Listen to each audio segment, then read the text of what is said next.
श्रीमाधवाङ्घ्रिजलजद्वय नित्यसेवा प्रेमाभिलाषय पराङ्कुशपादभक्तं कामादिदोषहरमात्मपदाश्रितानां रमानुजं यतिपतिं प्रणमामि मूर्ध्ना श्रीमत्यै विष्णुचित्तर्यमनोनन्दनहेतवे नन्दनन्दनसुन्दर्यै गोदायै नित्यमङ्गलं श्रीमते रम्यजामातृमुनीन्द्राय महात्मने श्रीरङ्गवासिने भूयात् नित्यश्रीर्नित्यमङ्गलम्. அல்லும் பகலும் அனுபவிப்பார் தங்களுக்கு சொல்லும் பொருளும் தொகுத்துரைத்தான் நல்ல மணவாள மாமுனிவன் மாறன் மறைக்கு தனவா நூத்தந்தாதிதான் என்பது திருவாய்மொழி நூத்தந்தாதிக்கு தனியன் அமைந்திருக்கிறது. விஷதவாட்சிகாமணிகளான சுவாமி மணவாள மாமுனிகளாலே அருளி செய்யப்பட்ட திவ்ய பிரபந்தம் திருவாய்மொழி நூத்தந்தாதி. நல்ல மணவாள மாமுனிவன் மாறன் மறைக்கு தனவா நூத்தந்தாதிதான். நல்ல மணவாள மாமுனிவன் நன்மை பொருந்திய சுவாமி மணவாள மாமுனிகள் மாறன் மறைக்கு சுவாமி நம்மாழ்வார் அருளி செய்த தமிழ் வேதமான திருவாய்மொழி சாமவேதத்தினுடைய சாரமாக இருக்கக்கூடியது. அந்த திருவாய்மொழிக்கு தனவா நூத்தந்தாதிதான். ஒரு நூத்தந்தாதி 100 பாசுரங்கள் கொண்ட திவ்ய பிரபந்தத்தை அருளி செய்தார். எப்படி அருளி செய்தார் என்னால் 100 பதிகங்களை கொண்டது திருவாய்மொழி. 1102 பாசுரங்கள். ஒவ்வொரு பதிகமாக அதை பிரித்திருக்கிறார்கள். ஒவ்வொரு 10 பாசுரங்களையும் ஒரு பதிகமாக பிரித்திருக்கிறார்கள். அப்படி பார்ப்போமேயானால் 100 பதிகங்களை கொண்டது அந்த திருவாய்மொழி. ஒவ்வொரு பதிகத்துக்கும் ஒவ்வொரு பாசுரம். நம்மாழ்வார் அந்த பதிகத்திலே அந்த 10 பாசுரங்களிலே என்ன அர்த்தத்தை வெளியிட்டுள்ளாரோ அதை சார சங்கிரமாக வடித்து ஒரு பாசுரத்திலே அருளி செய்து நமக்கு ஒரு பெரிய உபகாரத்தை பண்ணியிருக்கிறார் சுவாமி மணவாள மாமுனிகள். அப்பேற்பட்ட திவ்ய பிரபந்தம்தான் திருவாய்மொழி நூத்தந்தாதி. அதுவும் அவருடைய திருநக்ஷத்திர மகோத்சவம் ஐப்பசி மாதத்திலே திருமூல நட்சத்திரத்திலே திருவவதாரம் பண்ணினார் சுவாமி மணவாள மாமுனிகள். அந்த உற்சவத்தைத்தான் நாம் வெகு விமர்சையாக எல்லா திவ்ய தேசங்களிலேயும் எல்லா இடங்களிலேயும் கொண்டாடி கொண்டிருக்கிறோம். அதற்கு அங்கமாக மாறன் மறைக்கு தேன் அப்படின்ற தலைப்பிலே திருவாய்மொழி நூத்தந்தாதியிலே 43வது பாசுரம். மாசரு சோதி கண்ணன் வந்து கலபாமையால் ஆசமிகுந்து பழிக்கஞ்சாமல் ஏசரவே மண்ணின் மடலூரா மாறன் உருமித்தான் உள்நடுங்கத்தான் பிறந்த ஊர் என்கிற 43வது பாசுரத்தை நாம் இப்பொழுது அனுபவிக்கப் பெறலாம். சுவாமி மணவாள மாமுனிகள் இந்த திவ்ய பிரபந்தத்தை அருளி செய்தாரே, எப்படி அவராலே முடிந்தது? திருவாய்மொழி அர்த்தங்களையெல்லாம் சார சங்கிரகமாக வடித்து ஒரு பாசுரத்திலே, அதாவது ஒவ்வொரு 11 பாசுரங்கள், ஒவ்வொரு பதிகத்துக்கும் ஒவ்வொரு பாசுரத்தை அமைத்துள்ளார் சுவாமி மணவாள மாமுனிகள். இது அவராலே எப்படி முடிந்தது என்னால் அவருக்கே ஒரு விசேஷமான திருநாமம் ஈட்டுப்பெருக்கர். என்ன பண்ணினார் சுவாமி மணவாள மாமுனிகள்னா, ஆழ்வார் திருநதியிலே தாம் அவதரித்த திவ்ய தேசத்திலே ஒரு மூலையில் உட்கார்ந்துருந்து வாயை முணுமுணுத்துண்டே இருந்தார். அவருடைய ஆச்சாரியரான திருவாய்மொழி பிள்ளை பார்த்துட்டு, என்ன ஏதோ சொல்லிகிட்டே இருக்கீரே, உதடு ஓட்ட ஸ்புரணம் அது துடித்து கொண்டே இருக்கிறதே, என்ன சொல்லிட்டு இருக்கீர் அப்படின்னு ஆச்சாரியன் கேட்டார். உடனே விஷதவாட்சிகாமணிகளான சுவாமி மணவாள மாமுனிகள் தெரிவித்தார், ஈட்டை உருப்போடுகிறேன் அப்படின்னு தெரிவித்தார். சுவாமி நம்மாழ்வார் அருளி செய்த திருவாய்மொழிக்கு விசேஷ வியாக்கியானமாக அமைந்திருக்கிறது. 736,000 அப்படின்னு கொண்டாடப்படுகிறது. சுவாமி நம்பிள்ளைன்னு சொல்லக்கூடிய ஆச்சாரியர் 736,000 படி வியாக்கியானத்தை சாதித்துள்ளார். அதை உருப்போட்டுருந்தாரா சுவாமி மணவாள மாமுனிகள். அதனாலேயே அவருக்கு ஈட்டுப்பெருக்கர் அப்படின்ற விசேஷமான திருநாமம் ஏற்பட்டது. ஈட்டுப்பெருக்கராக இருக்கக்கூடிய சுவாமி மணவாள மாமுனிகள் இந்த திருவாய்மொழி நூற்றந்தாதியை அருளி செய்துள்ளார் அப்படின்னு சொன்னால் அதில் ஒன்றும் ஆச்சரியம் வியப்பு கிடையவே கிடையாது. அதில் 43வது பாசுரத்தை நாம் அனுபவிக்க பெறலாம். ஆசரு சோதி கண்ணன் வந்து கலவாமையால், அதல்ல பாசுரத்துக்குண்டான பதங்களுக்குண்டான அர்த்தத்தை முதற்கண் இந்த கோஷ்டியிலே விண்ணப்பிக்கிறேன். மாசரு சோதி கண்ணன் வந்து கலவாமையால், மாசரு சோதி, மாசுன்னா குற்றம் அப்படின்னு அர்த்தம். மாசரு சோதின்னா குற்றமற்ற சோதி தேஜஸ்.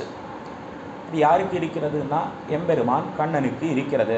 எம்பெருமான் இந்த லோகத்தில் கிருஷ்ணாவதாரம் பண்ணினான், கண்ணனாக திருவதாரம் பண்ணினான். அவன் குற்றமற்ற தேஜஸை உடையவனாக இருக்கிறான். கண்ணன் வந்து கலவாமையால், ஆசை மிகுந்து. நம்மாழ்வார் நாயகி பாவனையிலே பாசுரம் பாடுகிறார், அதாவது பெண் பாவனையிலே பாசுரம் பாடுகிறார். இந்த பதிகத்தை அமைத்திருக்கிறார். அப்பொழுது நம்மாழ்வாருக்கு பராங்குஷ நாயகி அப்படின்னு திருநாமம். அந்த பராங்குஷ நாயகி என்ன ஆசைப்பட்டாள்? நம்மாழ்வார் என்ன ஆசைப்பட்டார்? எம்பெருமான் வரணும், அனுபவத்தை நமக்கு கொடுக்க வேணும் அப்படின்னு ஆசைப்பட்டார். ஆனால் கண்ணன் வரவில்லை. கண்ணன் வந்து கலவாமையால், அவன் வராதபடியினாலே என்ன ஏற்பட்டது? ஆசை மிகுந்து, ஆசையானது மிகவும் அதிகரித்தது. ஆசை மிகுந்து பழிக்கு அஞ்சாமல், எந்த பழிக்கும் பயப்படலை. ஏசரவே மண்ணின் மடலூர மாறன் ஒருமித்தான். எல்லாரும் ஏசினார்கள், வைதார்கள் என்னாலும் கவலைப்படவில்லை சுவாமி நம்மாழ்வார். பராங்குஷனாகி ஏசரவே மண்ணின் மடலூர மாறன் ஒருமித்தான், உள்நடுங்க தான் பிறந்த ஊர். தான் பிறந்த ஊரான ஆழ்வார்த்திணறி, அந்த ஆழ்வார்த்திணறியில் இருக்கக்கூடியவர்களுடைய மனமெல்லாம் நடுங்கும்படியாக மாறன் ஒருமித்தான். எதுக்கு ஒருமித்தார்? எதுக்கு யத்னம் பண்ணினார்? எதற்கு முயற்சி செய்தார்? மண்ணின் மடலூரா, இந்த பூமியில் மடலூர வேண்டும் என்பதற்காக யத்னம் பண்ணினார் சுவாமி நம்மாழ்வார். இதுதான் பாசுரத்துக்கு உண்டான பதபதார்த்தம். மேலே பல பல விசேஷார்த்தங்களை காட்டுகிறார் சுவாமி புள்ளலோகஞ்சீயர் இந்த திருவாய்மொழி நூற்றந்தாதி வியாக்கியானத்திலே. திருவாய்மொழி நூற்றந்தாதிக்கு புள்ளலோகஞ்சீயர் அப்படின்ற ஆச்சாரியர் அவர் வியாக்கியானம் உரை சாதித்திருக்கிறார். அதை கொண்டே இந்த கோஷ்டியிலே நாம் விசேஷார்த்தங்களை அனுபவிக்க பெறலாம். மாசரு சோதி அப்படின்னு தொடங்கக்கூடிய பதிகம் 5ஆம் பத்திலே 3ஆம் திருவாய்மொழி. இதில் எதனாலே மடலூருவேன் அப்படின்னு தெரிவிக்கிறார் சுவாமி நம்மாழ்வார். பராங்குஷனாகி ஏன் மடல் எடுப்பேன் அப்படின்னு தெரிவிக்கிறாள். கீழ்ப்பதிகங்களுக்கும் இந்த பதிகத்துக்கும் உண்டான சங்கதி என்ன, தொடர்வென்ன, அதை முதல்ல பார்ப்போம். நம்மாழ்வார் 4ஆம் பத்திலே 8ஆம் திருவாய்மொழி ஏராளும் இறையோனும் அப்படின்னு தொடங்கக்கூடிய பதிகத்திலே என்ன தெரிவித்தார்னா, எம்பெருமானுக்கு சேஷப்படாத நான், என்னுடைய உடைமை எதுவுமே வேண்டாம், உயிரினால் குறவிலமே உடம்பினால் குறவிலமே என்று தெரிவித்தார். வரிசையாக 4ஆம் பத்திலே 8ஆம் திருவாய்மொழியில் இப்படி தாம் அனுபவித்து பேசினாரே. இந்த அனுபவத்துக்கு யாராவது நமக்கு துணையாக இருப்பார்களோ அப்படின்னு பார்த்தேன். திருப்புலி ஆழ்வார் அடியில் உட்கார்ந்துட்டு நம்மாழ்வார் பாசுரங்கள்லாம் பாடுற. திரும்பி பார்த்தா சம்சாரிகள் நம்முடைய ஒரு தாழ்ந்த நிலை அவர் கண்ணிலே பட்டது. சம்சாரிகள்லாம் எப்படி இருக்கா, நாம் எப்படி இருக்கோம்? நாம் எம்பெருமான் திறத்திலேயே ஈடுபட்டு இருக்கிறோம், பகவத் விஷயத்திலே பிராவண்யத்தை உடையவனாக இருக்கிறோம். ஆனால் இந்த சம்சாரிகள் எல்லாம் இதர விஷயங்களிலேயே பிராவண்யத்தை உடையவர்களாக இருக்கிறார்களே. உண்டியே உடையே உகந்தோடும் அப்படின்னு எப்போ பார்த்தாலும் லௌகிக விஷயத்திலேயே பொழுதை போக்கிக் கொண்டிருக்கிறார்களே. நன்னாதார் முருவலிப்பா நல்லுத்தார் கரைந்தேங்கா என் ஆறாத்துயர் விளைக்கும் இவை என்ன உலகியற்கை என்ன. 4ஆம் பத்திலே 9ஆம் திருவாய்மொழி. இந்த திருவாய்மொழியில் நம்முடைய ஒரு துர்கதியை பார்த்தார். இவெல்லாம் ஏன் இப்படி கஷ்டப்படுறா, எதனால் இவர்களுக்கு இப்படிப்பட்ட ஒரு நிலைமை ஏற்பட்டது அப்படின்னு பார்த்தார். புரிந்து கொண்டார். ஓஹோ, இவர்களுக்கெல்லாம் எம்பெருமானுடைய மேன்மை தெரியவில்லை, பரத்வம் தெரியவில்லை, அதனாலே தான் இவர்கள் இதர விஷயத்திலே பொழுதை போக்குகிறார்கள் அப்படின்னு நினைத்தார். இவர்களுக்கு எம்பெருமானுடைய மேன்மையை நாம் தெரிவிப்போம் என்று 4ஆம் பத்திலே 10ஆம் திருவாய்மொழி ஒன்னுந்தேவும் உலகமுயிரும் மற்றும் யாதும் இல்லாவன்னு அப்படின்னு தொடங்கக்கூடிய திருவாய்மொழி தாம் அவதரித்த ஊரான திருக்குறுகூரிலே ஆழ்வார்த்திருநறியிலே எம்பெருமான் பெரிய குன்னம் போல் ஆதிப்பிரான் நிற்க, ஒரு பெரிய மலையைப் போலே பர்வதத்தைப் போலே ஆதிப்பிரான் எழுந்தருளி இருக்கிறான். அவனை விட்டுட்டு எங்கேயோ சரணம் சரணம்னு இவர்கள் எல்லாரும் போய்கொண்டிருக்கிறார்களே அப்படின்னு நினைத்து அவனுடைய மேன்மையை அருளி செய்தார். அர்ச்சாயாம் பரத்வத்தை ஸ்தாபித்தார். 4ஆம் பத்திலே 10ஆம் திருவாய்மொழியில். இதை கேட்ட உடனே எல்லோரும் திருந்தினார்கள். ஆழ்வாருடைய உபதேசத்தை கேட்டு எல்லோரும் வந்து சேர்ந்தார்கள். ஆழ்வாருக்கு ரொம்ப ஆனந்தம். எம்பெருமானே, இந்த சம்சாரிகளில் நானும் ஒருத்தனாக இருக்கேன், அப்படி இருக்கச்சு இவர்களிலே ஒருத்தனான என்னை கொண்டு இவர்களை திருத்தும்படியாக பண்ணினாயே அப்படின்னு நினைத்து உபகார ஸ்மிருதி, பெருமான் எப்பேற்பட்ட உபகாரத்தை பண்ணினான் நமக்கு என்ன ஆனந்தப்பட்டு 5ஆம் பத்திலே முதன் திருவாய்மொழியை அருளி செய்தார். கையார் சக்கரத்துன்னு தொடங்கக்கூடிய பதிகம். அதற்கு மேலே 5ஆம் பத்திலே 2ஆம் திருவாய்மொழி பொலிக பொலிகா அப்படின்னு தொடங்கக்கூடிய திருவாய்மொழி ஆழ்வார் உபதேசம் பண்ணினார். எல்லா ஸ்ரீ வைஷ்ணவர்களும் வந்து சேர்ந்தார்கள். அந்த பாகவத சமிருத்திக்கு பல்லாண்டு பாடுகிறார், மங்களாசாசனம் பண்ணுகிறார் சுவாமி நம்மாழ்வார். பொலிக பொலிகா அப்படின்னு தொடங்கக்கூடிய திருவாய்மொழி. எதுக்காக இதையெல்லாம் எடுத்து காட்டுகிறார் சுவாமி நம்பிள்ளை தம்முடைய ஈட்டிலேன்னா விஷயம் இருக்கிறது. இப்படி பதிகத்தை அமைத்தார் சுவாமி நம்மாழ்வார். அவ்வளோ சந்தோஷத்தோடு இருக்கக்கூடிய நம்மாழ்வார் ஸ்ரீ வைஷ்ணவர்களுக்கு மங்களாசாசனம் பண்ணினார். கீழ்ப்பதிகத்திலே பல்லாண்டு பாடினார். இப்போ எதுக்காக மடல் எடுக்கிறேன்னு சொல்கிறேன்.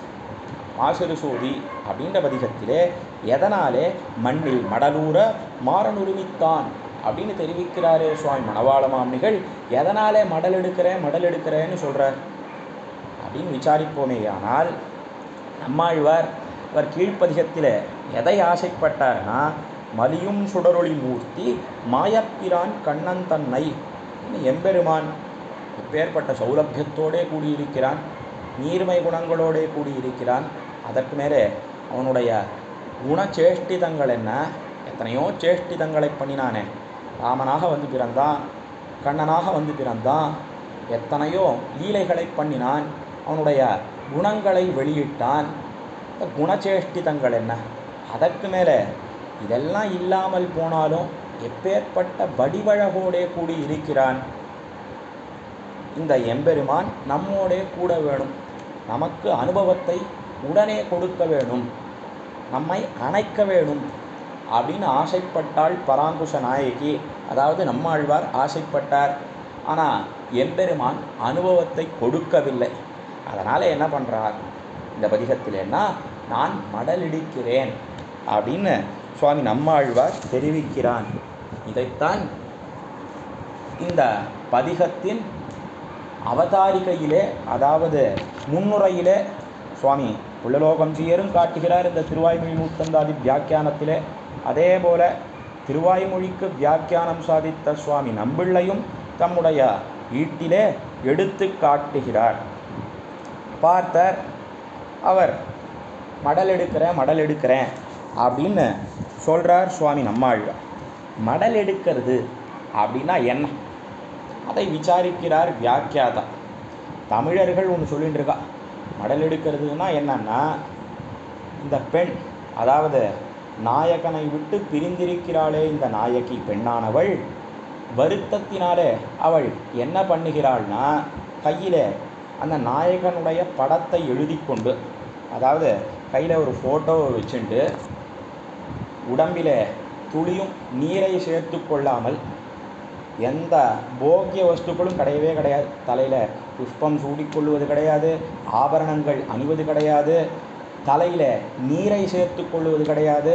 தலையெல்லாம் விரித்து விட்டு கொண்டு என்ன பண்ணுகிறாள்னா, ஒரு பனை ஓலையாலே அந்த ஓலையை எடுத்து கையிலே எடுத்து நன்றாக தன்னுடைய உடம்பிலே மோதிக்கொண்டு நல்லா அடிச்சுண்டு வீதி வழியாக இந்த கையில் இந்த படம், அதாவது நாயகனுடைய ஃபோட்டோ, அதையும் கையில் வச்சுட்டு, இந்த படு பாவி என்ன இந்த நிலைமைக்கு ஆளாக்கி விட்டான், இவனுக்கு கண்ணே இல்லையே, எவ்வளோ கொடியவன் இவன் அப்படின்னு வீதி வழியாக வருகிறாள்.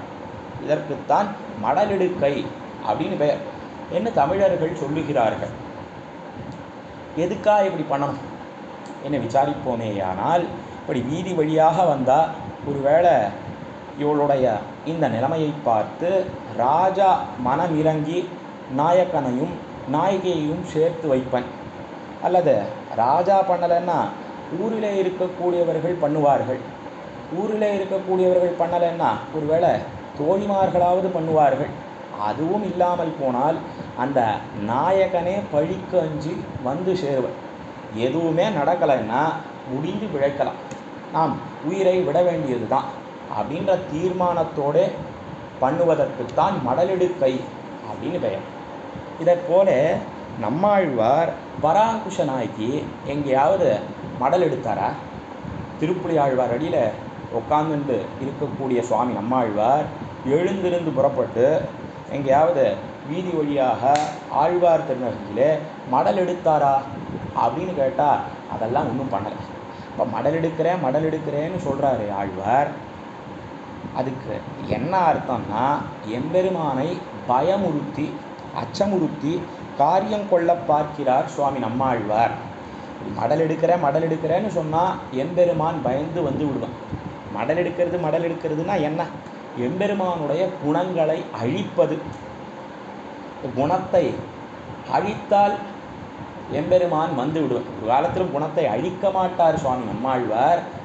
ஆனால் குணத்தை அழிக்கிறேன் என்று பயமுறுத்தினால் அந்த எம்பெருமான் வந்து விடுவன். அதனாலே மடலூர்துமே யாமடலூர்தும் என்ன இந்த பதிகத்திலே தெரிவிக்கிறாள் பராங்குஷ நாயகி. சுவாமி நம்மாழ்வார் பெண் பாவனையிலே பாசுரம் பாடுகிறார். அதைத்தான் மணவாள மாமுனிகள் மண்ணில் மடலூரா என்ன திருவாய்மொழி நூத்தந்தாதியிலே தெரிவித்தார்.